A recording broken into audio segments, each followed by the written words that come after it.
Ayan guys, magbabaklas naman ako ng hamlet.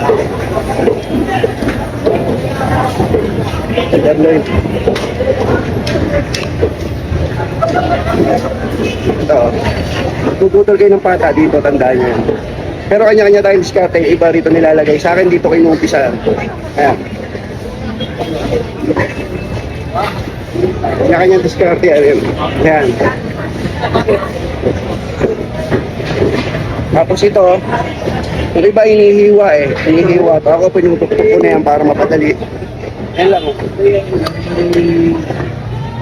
Tapos yung buntot, lalagyan natin ng laman.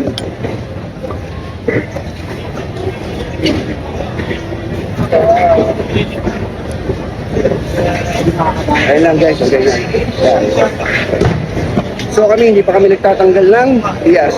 I-display pa namin naman bias yan. Pero sana may natutunan kayo sa ginawa ko. God bless po sa inyo. Tara, let's go na.